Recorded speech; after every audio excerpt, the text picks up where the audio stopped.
Hey everyone, welcome to my review of Gargantia on Verdrous Planet, episode 8. Now, this episode is very simple, not a whole lot happened, but it was still important stuff that did happen, and it was still really good. Alright, basically, the fleet commander, who's comatose, wakes up briefly and then falls asleep again, this time permanently. That's right, the fleet commander dies, and somewhere along in this episode there is an actual funeral for him. Now, the funerals are pretty interesting here because they put him in a coffin just like anyone who dies in the real world, but everyone who attends the funeral pours sand in his coffin, which is kind of an interesting thing of their culture, I think. And then they put the lid of the coffin on and just plunge him into the ocean. So I think that's really kind of interesting, actually. Not sure if there's an actual culture out there in the world that does that in real life, but this culture is really interesting, I think, in terms of that regard. But before the fleet commander dies permanently, he gives command of the fleet over to Rigid, who apparently he trusted very much, and supposedly we get a hint that he knew her father really well. Maybe her father was the previous fleet commander, not too sure, but yeah, and he's very proud of Rigid. And Rigid, although at first thinks that she can't really count on anyone to help her, she has to do everything by herself. But she quickly finds out that she does have the constant, continued support of Babel, because it seems like those two are pretty good friends, anyways. And also, right as the funeral is ending, she finds out that she has the support of everyone else who's actually staying on Gargantia, because a lot of the people on Gargantia are actually leaving. Their ships are sailing out. Alright, after the fleet commander's death, including one of Amy's friends. I forget which one it is. It's the one with the pigtails. I forget what her name is, though.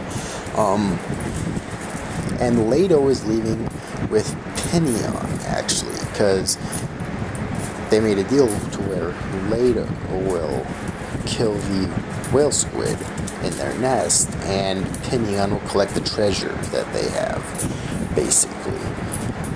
Alright, and of course Amy's not too happy about this. I think she is really falling in love with Lado. Alright. So yeah. That's basically all that happened in this episode, but it was still really good, though. Like I just said, Amy is really depressed that Lado is leaving, and so is Babel. Babel's really come to like Lado, and we've also found out in this episode that the boy who Lado had a brief flashback to before, the first time we saw him cry in the series, was indeed his little, well, he thinks it might have been his little brother. And he also reiterates that in the Galactic Alliance, those who cannot fight cannot survive.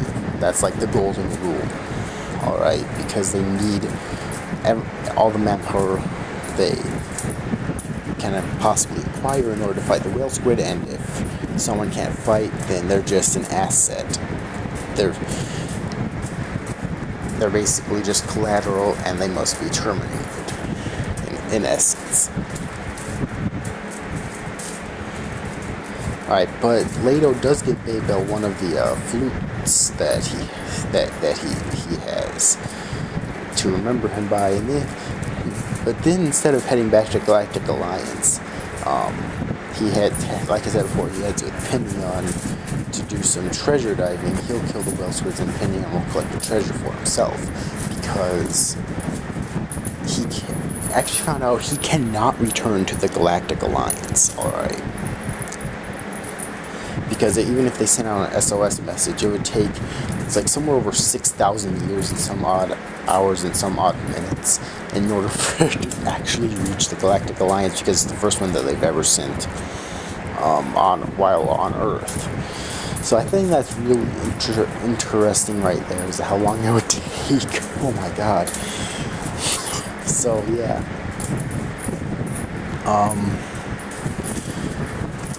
But anyways, overall, this was a really good episode. We're actually reaching the end of the series. I think it's supposed to like 12 or 13 episodes total. So I wonder if we'll ever actually see anything else from the Galactic Alliance. It would be kind of cool if we did.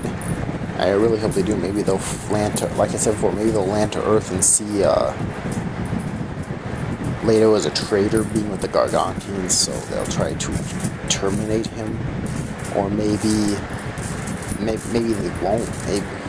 Maybe they'll have to them and the Gargantians will put aside their differences and actually team up to fight the whale squid, because they'll like wage war against Gargantia when the Galactic Alliance arrives, and of course the whale squid are their enemies.